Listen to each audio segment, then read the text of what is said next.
you get in trouble, just so you could say it's my fault. True. I Just be didn't like, say I it. You don't know. said it. Yeah, I it's don't know why Hannah's she said fault. that.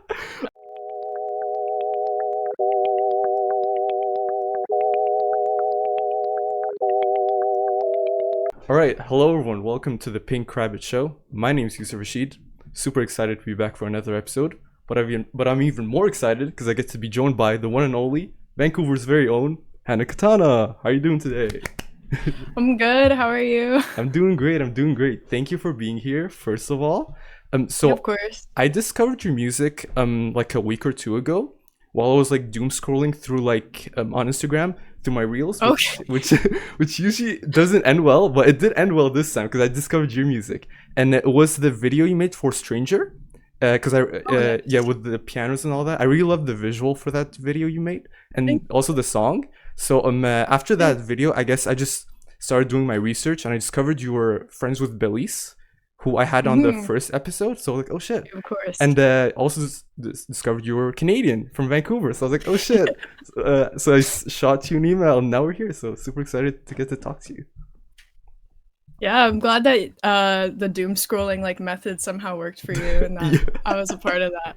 That's Hey, awesome. yeah, you. I guess the algorithm liked your video, so it worked out for you.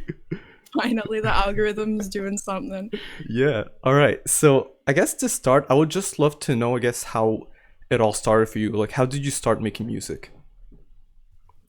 I started making music probably when I was around 14 or 15 because I had met a friend through high school and we started a band together, and that was pretty much the first time I started making music. But I was playing instruments since I was like about 5 years old. I grew up playing piano, and then I eventually started playing guitar. And then when I started that band with my friend, that's what I was playing, is I was playing guitar in the band. Okay. So yeah. And how I guess because you used to make music under a different name, so how did like your solo stuff I guess start? I gotta think back. I think I started making like solo music I started DJing actually before I started producing and songwriting outside of a band. I was DJing for a bit, and I think after a while I realized this was not creatively fulfilling like I feel you. compared to songwriting and like playing instruments that I was used to being in a band and just growing up on Royal Conservatory, if you know what that is, like even that felt more creatively fulfilling than DJing. So I just started producing and recording things on my own. Okay, cool. And how exactly did you learn, I guess, how to produce music? Was it like through the internet? Pretty much, yeah. Pretty much self taught. There's like a little bit of the basics I knew in music theory, but I sort of just self taught myself on GarageBand and eventually started using Logic, and now I use Ableton. And yeah. Awesome. I would love to know how you came up with the name Hannah Katana and if it was a Kill Bill reference. Okay, it wasn't actually, Oh, but it that wasn't? kind of I never even thought about it Okay. like that. But basically, the way that name came about is I was in New York with my best friend last year, Dana, and we were at a Starbucks. And I ordered a drink, and I said my name was Hannah. And then when it came time to pick up the drink, they were like calling for Katana, and it was like written on the cup, like the sword. And we were like, "Yo, like, is that my drink?" Yeah. And it was my drink. They just misheard my name like that, and I thought it was cool because it's a cool name, like, and I just don't really understand how they got it that confused, Yeah. like how they got it that twisted. Yeah, that makes a lot of sense. I was like in the US like yesterday for like the first time in a while, and I went to Chick-fil-A because we don't have Chick-fil-A here in Canada. So I made an order, and whenever they called my name is Yusef by the way, and they said UC, and I thought that was really funny. So yeah, I know how it feels to mess up your name, so don't worry about it. I would love to know how you would describe your music to someone new or like someone who hasn't heard of you like before. That's a good question. I feel like I struggle with that still. I usually just say like it's pop music Yeah. or like songwriting. I try to describe the instruments I like to use to begin writing songs, which is like piano, and sometimes I'll try to like compare it to other artists, but I feel like that's a tough thing to do as the artist. Yeah. So, yeah, I just say pop music. Like I still really can't pinpoint how I describe it or how I would like to describe it. I get stuck at pop. Like Yeah. I have no further details. I understand that. I think what also attracted me to your music was how versatile you were. Like I feel like you can rap and you actually hop on like different kind of instrumentals. Like you don't really stick to one sound. So I understand how you feel about like not really, I guess, associating to a specific genre or like just I guess saying pop because I feel like it's hard for you. Yeah, it's hard to like put yourself in a box like that, you know? Yeah, I get that, and I feel like I guess with the times, I feel like it's a lot more genres start to develop, and like I guess at one point you kind of made hyperpop, so you could say, "Oh, you're a hyperpop artist," right? But like you've transitioned so much, through, I guess, since that time. So like, I guess pop makes the most sense. I agree. So you agree that I've transitioned away from hyperpop? I mean, Thank some you. of the newer stuff is like not necessarily. I mean, it's so hard to distinguish it at this Yeah, of point, but course. like, yeah. I mean, there's nothing wrong with True. hyperpop. I love hyperpop. No, true. I will say there is nothing wrong with Yeah, hyperpop, but sometimes I have been referred to as a hyperpop artist, and I'm yeah, like, wow, I really wouldn't have put it in that box myself. Like, yeah. I feel like hyperpop gets a horrible rep, especially these days. I yeah, love that's hyperpop. true. I'm a hyperpop till I die, man. I don't care what people say. I don't care. All right, so I'm riding the movement too. awesome. Yeah, I'm glad I'm I not think it's a alone. good Let's move. go. Okay, so I want to know how you would describe the music scene in Vancouver, and I just wanted to know how I guess the scene there inspired your own sound. Ooh, good question. I guess in Vancouver, it's a lot smaller than other cities that I've been to and like lived at. Even when I lived in Montreal, I felt like it was a lot more lively than Vancouver. And so yeah, Vancouver is like it's pretty there's pretty interesting parts of the music scene. There's like a lot of talented people, but I feel like they all kind of hang out like in corners. Like everything everything's a little more, I guess, how would you say, less of a tight-knit community than it appears to be in other cities, or at least used to be, because I feel like I've been a part of the Vancouver music scene for like almost 10 years now, and it did feel a little more like put together, not put together, wait, wrong wrong terminology, knit together Yeah, is what I meant. um but yeah, I feel like it's, I don't know, it's a bit trying to put in words, yeah, not very knit together, I would say, but a lot of talent in the scene nonetheless. And I think it's inspiring because there has been artists that like pop up out of Vancouver and do really well and are like huge inspirations to me, like Grimes, for example. There is like a lot of talent to come out of Vancouver. So I think it's inspirational to see some artists like that do very well and want to sort of follow in their footsteps and help build the legacy of Vancouver. But as for like the actual like local scene, I don't know. yeah. I feel like been It's been yeah, go dead for the last few years. on. How so? What do Lack you of mean that? like just not as many exciting shows, not as many fun communities to hang around, I think. Yeah. That makes sense. And I feel like for a lot of artists that like start to like pop off through the internet, it's a lot harder for them to like start to, I guess, implement this themselves in like their own communities. So I don't know if that's the issue in your case, but like when it comes to like Montreal, I know a lot of artists who are like very big on like TikTok, whatever. But like when it comes to like actually identifying themselves and like making doing shows in like in the city, it's a lot harder. So I feel like there's always like that Mhm. like divide. I don't know. I feel like Yeah, that's for sure a thing too, I think. Like here it is like it is much smaller of a scene, I think, than Montreal, and it feels very difficult to break into like those spaces sometimes. I think like, oh, it is. Thinking about Montreal uh, gets me going. I I'll, do miss the nightlife scene there, I will say. it really does get popping here in Montreal. Mhm. Not especially Yeah. not as much as like a few years ago, but I feel like yeah, compared to like other cities in Canada, Montreal is popping.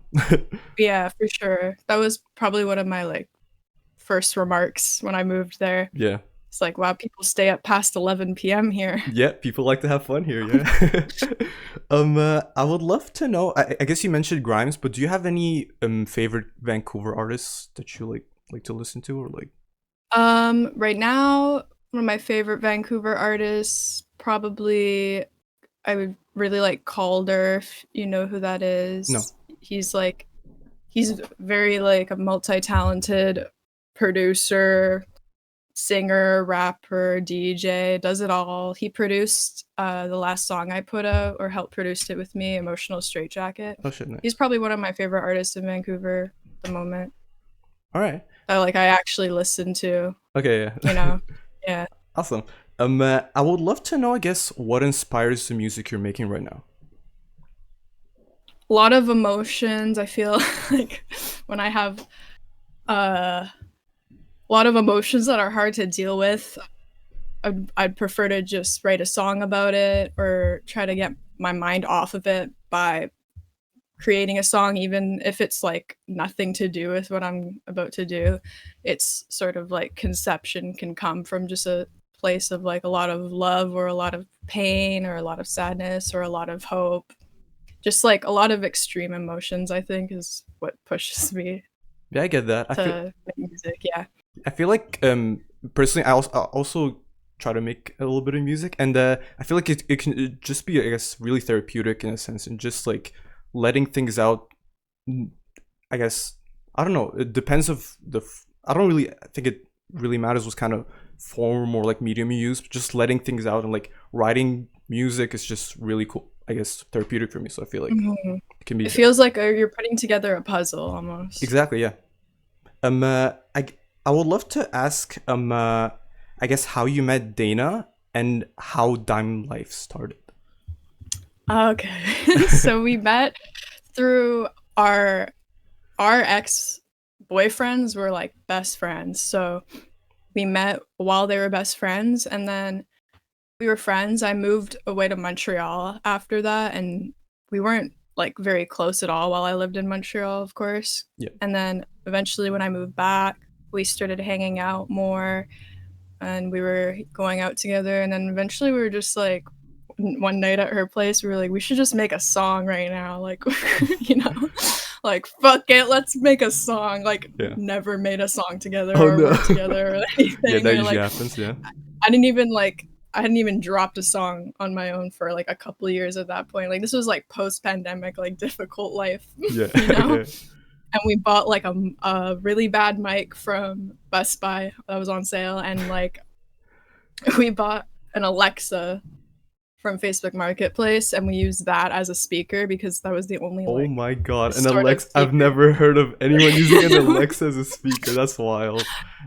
I'm surprised that it even worked. Like we bought it on Facebook Marketplace because it was the only thing in the area at the time, which was like 11 p.m. that like anyone was responding to like pick up that we could use as a speaker. Okay. Yeah. And then we made our first song that night. So yeah, that's how we started making music together. Yeah. And that song's out. It's called Danada. Yep. I've listened to that song. It's really good. Yeah. I love it. Song was made on Alexa. How do you feel about that? And amazing. That's insane. I never thought anything great could come out of an Alexa creatively. That's insane. So fun story. Awesome. I feel like when you get that creative rush, you kind of start to like, I don't know, you don't really think about how you're doing it. You just want to get shit done. I Mhm. feel like that's the kind of Yeah, state you were in. that's so true. Like even now, but even before then, like I've been like an audiophile. Like I would have never thought like I would have been so down to like stoop as low as to like using an Alexa as a speaker. Like not even Yeah. like a JBL Flip. Like that's Yeah. an Alexa. Yeah. At that point, I feel like I would have just used, I mean, I don't know what you were using. I would have just used my laptop speakers. Yeah. At that That was point. basically our other option. Okay. Yeah. Awesome. So I would love to know how I guess you approach a Hannah Katana song compared to a Dime Life song. Because how is that approach different? It's a good question. I feel like it's definitely approached different. I feel like when I make music on my own, it's very more like I guess introspective and like I said, like coming from somewhere like deep that I like a problem that I can't solve myself or like a vision that I can't create without songwriting. But when it comes to Dime Life, I feel like it's just straight fun, like it's straight good times and just like letting loose and not caring as much is something that I learned through Dime Life. Felt like such a perfectionist. Um or I still do feel like that when I work on music on my own and it's sometimes hard to break out of just scrutinizing every single little thing about a song, every single little thing about a beat. But with Dime Life, I feel much more like a relaxed approach. Like we'll just listen to some beats or make a beat and hop on it, and it's a lot more of a lighthearted attempt at just making a song sound good and having fun. Yeah, that makes sense. As a listener, when I listen to your, I guess, more solo stuff, I guess a lot more emotions can come through that. And compared to your your duo with, I guess, as Dime Life, it's just, I guess, about more having fun. And there's nothing wrong with that. I guess when it comes to music production or like writing, I feel like a lot of the music, I guess, I listen to the most is just let's just have some fun, let's just dance, it's just without really like thinking about the content or like the lyricism. I feel like that's also a very healthy approach when it comes to I guess your career, having like two different outlets to, I guess, make music, having your solo stuff where you can be more I guess display more feelings and like different emotions, and with Dime Life just letting loose and having fun. So I actually love that. Yeah, exactly. Awesome. So in your song "You're Scared," you sing in French. I wanted to, I guess, ask you about that because I thought your French was really good, and I Oh, really thanks. and I really liked the song. So I just wanted to know, I guess, how you decided that was, I guess, what you were gonna go with. I think like for that specific song, we needed like a hook or something, and I was like, all right, let's just like the Dime Life processes. I'm like, let's just loop the beat and just keep going until something sounds good. Yeah. Um, that's another thing at Dime Life. I feel like I come to a song with less of a pre-written like portion ready. It's kind of like I wouldn't say like improvise, but like go with the flow writing versus like solo. I will like literally have like a line stuck in my head for like 3 months before I Okay. Yeah. actually write it down and Yeah. use it on a song. Like it's stuff that kind of lingers. Not always, but for that, it was impulsive. I made a grammatical error, but I just thought it'd be like a good idea to speak French on a song, you know? Yeah. Always like I love French music. I love Stromae. Yeah. And I do speak French, and I feel like it's a thing that artists don't tap into normally where they're like when they're bilingual, like you can appeal to two markets right there. Like even if it's just a little sprinkle on a song, um, it can still create a sound that you didn't know was possible or tap into a market that you didn't know was needing your voice, I guess. I don't know. Yeah, that makes sense. It's like a very big thing here in Montreal where people like use Mhm. bilingualism to like I guess in their music. So people just like start rapping in French and then the Yeah. chorus is in English. Like it's very normal here. So like the fact she did it, I was like, oh shit, that's something I recognize. I was like, that's why I really love the song. And I guess, did you learn French in school? Yeah, I started learning French when I was about the same time I started learning piano. I Okay, went to French immersion since like the beginning of time. okay, And that was like honestly a coincidence just because the school, like the elementary school I grew up to that was closest to where my house was a French school. okay. So my parents were like, "You're going to French school." Yeah, no choice. Okay, awesome. I would love to know. I guess how you came up for your with your music video for "World is Creepy." I really like that music video. I believe it was directed by Nevin Louis. Yeah. Yeah, I really love the setting, and I guess a couple of shots were really cool. The ones in the tunnel and the ones when you where you were like in the water. So I just want to know, I guess, how that music Mhm. video came to be. Yeah, that was I gotta give like I love that video as well, and I gotta give full credit to the whole video to Nevin because he really like uh he put together that vision like from the start and executed it like just perfectly along what he was envisioning. He had a whole sort of treatment and preparation like going into it. Like not much of that was improvised at all. It was like all his geniusery and his vision being executed in his terms, and it was really fun doing that because I was really impressed. Like I, I don't know, you don't realize how much is behind things like music videos until you watch someone create one with such like a narrowed vision in mind and knowing exactly what they want and how to get it and which equipment to use and what time to do it and when, and it's like okay, he slayed for like a better words, he slayed. Yes. But the the pawn scene was improvised Oh, because okay. we were shooting at I don't know if I guess it's You don't okay have to to say say. it's his like it was his gongong's house, his Okay. grandpa's house, Oh shit. and there was like that beautiful pond in the backyard where we were shooting, and I was like, I should get in there. But it was so cold. It was like the end of December and raining outside. Okay, yeah. But I thought it was a good shot, so it was worth it. I mean, yeah. I mean, I guess that's that creative rush coming in. You're just in there, like, get in the water right It now. was like freezing temperatures. Yeah. Worth it. Hey, it was worth it. I really love that video, and I thought like it fit the song really well too. So Yeah, I was like totally nervous going into that because of how I guess specific all of the shots were gonna be, and I was like, I don't know, like what if it doesn't look good or whatever. But thank God, like Nevin just so talented and put together the vision from scratch like that, and it looked great. awesome! Shout out to Nevin, man. I love that video. So we're obviously big Belize fans here. I just wanted to know, I guess, Yes. how you met her and how it was like opening for her. I guess you did for two shows. Was it in LA and Vancouver, if I'm not mistaken? No, we just opened for her in Vancouver. Okay. Yeah, but I met Belize through Dana, and I'm pretty sure. I actually don't. I'm not too sure how Dana and Belize met. I think it might have just been through like Instagram and photography. Um, and opening for her was great. That was an awesome show. That was like probably our biggest show we ever did, and it just felt really like awesome being able to have such a good show like alongside her. And it was an honor. Like I would have never thought I would have opened for Belize before. Yeah, she's really dope. I guess, do you have a favorite performance in general, like throughout your years of making music?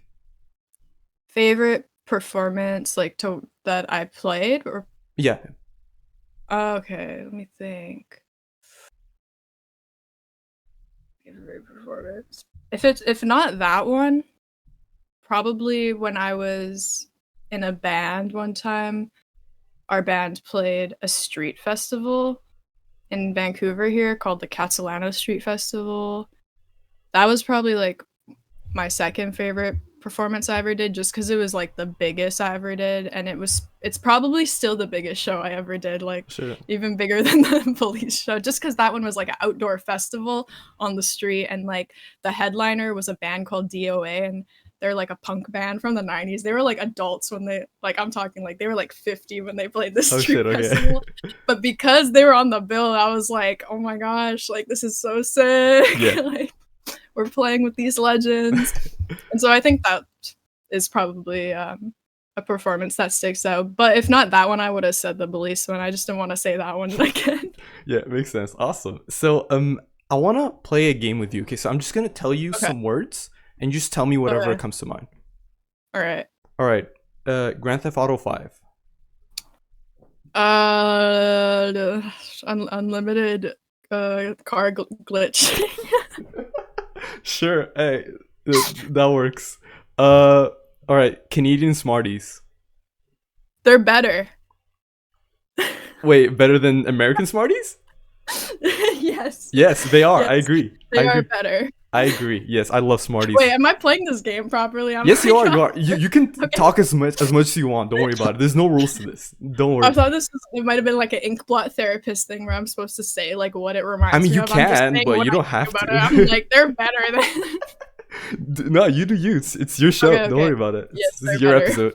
Yeah, I agree. Yes, and those Smarties they have, they're called rockets. They're not Right. Yeah. Smarties. Right. Yeah, They exist here first of all. exactly. Yes, they do. Hey, all right, awesome. Next, Yummy. Ooh, my friend. You guys are friends? Yami. I don't know if we're even talking about the same Yami, but I have a good friend named Maya that that's her nickname. Okay, I was not talking about. Okay. I was talking. I was talking about. I don't know which one you're talking I about. was talking about the artists. I don't know if you know. Oh, Yami. Yes. Okay. Love Yami Awesome. actually. Okay, love Yami. But we for some reason I mean, not for some reason. That was like one of my best friends from middle school, so yeah obviously like yeah but yeah, her nickname is like YAMMI yeah or MMY, like Yami. yeah. So when you said that, I first thought about Don't worry Maya. about So it. Hey, shout out to Maya. Yami from middle Yeah, school. shout Shout out out to her. Hey. Oh yeah, this is what I meant though, this whole time. All right.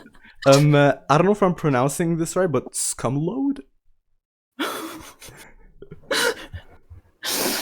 How do you know about that? I did my research. I did my research. Okay, first thing on my mind, good experience. Yeah. I did talk about it a lot during this interview. Yeah. It's your I guess your band, right? Mm-hmm. Yeah. But how did you find out about I that? did my research. I've always feared like if I ever like got an opportunity to do a Nardwar interview, like Yeah. bro, this guy's gonna have ammo on me. Like he's from Vancouver. He's gonna Yeah. pull out old Oh. Scumlord merch. Like what's this? Hey, you're getting the like I don't know, the budget Nardwar experience here. I got some more. Don't worry. You're getting some more stuff. Okay. The Toast Collective. Oh whoa. Bruh, how do you find this shit? I How did do my you know research. I about did my this? research. I didn't even Wait, hold on. Hold on. If I can find this right now without even getting out of my chair. Oh, never mind. I'm trying to find this like Take your time. Toast Collective magazine. I might have lost it though. Never mind. It's all Found right. another magazine. I had like a collection of zines that my band appeared in. Oh shit, that's cool. But that's funny that you know about that. I'm scared. Wait, You're can you gonna describe? I guess for the people who don't know what that is. Toast Collective? What Yeah. was Toast Collective? It was like a magazine from Vancouver, like from like a long, It long, long wasn't time it where ago. you performed? Was it? It might have been. Fuck. It was like a Was it a venue? I thought it was a venue, yeah, where you It performed with might your have. band. Okay, if I'm like recollected, because like the word was like wow, like Toast Collective, like what? I'm pretty sure it was a venue like in Vancouver that's not too far from where I live now actually, and it was like it was an alleyway basically. It was like Okay. I'm pretty sure they recently shut down too, so rest in peace to them. Oh no way. Yes. Rest in Yeah. peace. Yeah, if I'm recalling correctly, it was like from the front, it was like a egg restaurant or like not an egg restaurant, like a breakfast restaurant. Uh-huh. And then in the back they would like you could come inside at night and they'd have shows. Oh shit, that's I played there. sick.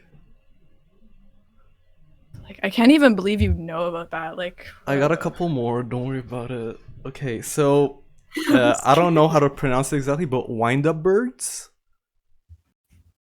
Oh my god, I loved Wind Up Birds. Yeah. Where are they now? Okay, let me give you a little spiel right now. Go on. They were like one of my favorite bands back in the day. Like that's what I was talking about when I was kind of talking about when the Vancouver music scene was more unified and community driven, is when the Wind Up Birds were like playing shows every week, and like it was just a fun time. They were a really good band, and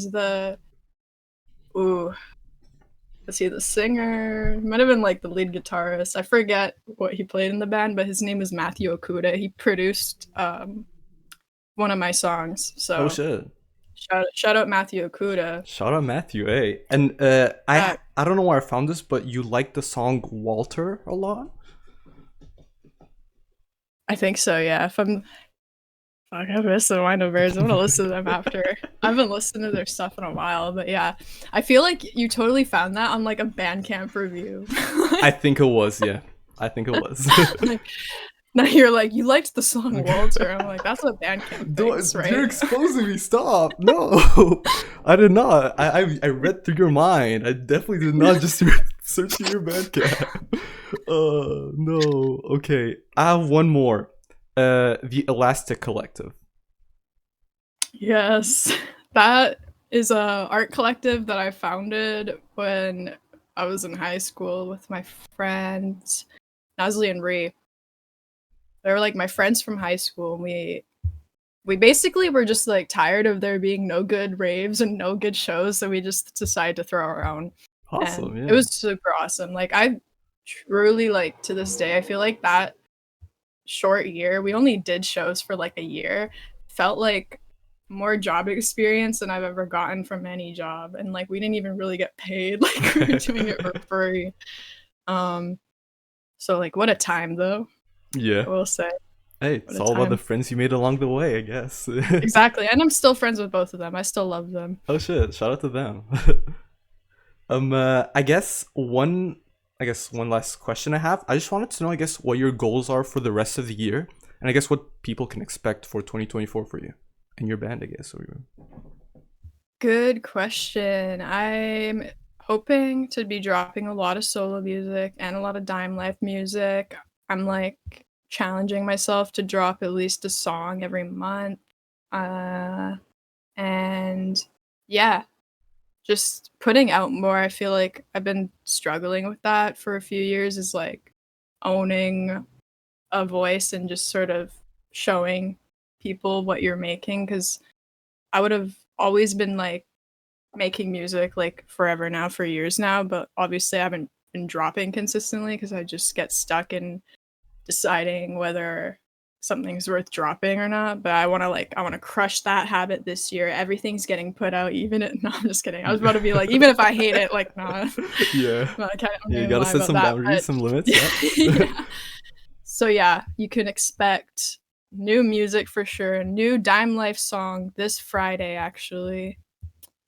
Should be out the same day this episode comes out. So yeah. Oh really? Okay, yes, let's go. So if you're watching this, guys, hit up DIMELIFE on Spotify and SoundCloud. I think the song is called Neurotic, if I'm not mistaken. Yes, produced check it by out. Hounds, Shout the out to same Hounds. Producer of You're Scared, and a Canadian, a fellow Canadian. Let's go. Hey, instant classic. I From cannot Calgary. wait. I cannot wait. We got 3 time zones covered here. Like. Whoa, dude. Whoa. Hey, man, this is the most Canadian episode, and I love it because the first 2 guests I had were American. Hey, this is all about Canada today. Fuck these. No, I'm not gonna say it. No. I love America. Shout out America. I guess to wrap it up, do you have any last words for the people watching? Last words, I guess. Do not be afraid to be yourself and follow your dreams. Awesome. And go stream DIMELIFE on Spotify and Hannah Katana. Yes. Awesome. So I will include all of Hannah's and DIMELIFE's socials in the description, so you're gonna be able to listen to all her stuff and I guess see what she's up to in the future. So yeah, and subscribe to this channel because I have not a lot of subscribers, and I would appreciate it if you sub the bell thing. I hate asking that. I fucking hate that. Facts, guys. Hit that smash that like button. Ring that notification bell. Yeah, just do it. I hate doing that so much. I've never had a YouTuber face, so I guess this is the first time. I'll carry the cringe for you. Okay. What's up, guys? Everybody. Okay, can you tell them to follow my Instagram? Yeah, what's the Instagram? It's at thepinkrabbitshow. Okay. It should be in And make sure description. you guys follow at Pink Rabbit Show on Instagram. The next 10 followers will be gifted a $1,000 gift. That's not I'm just true. playing. No.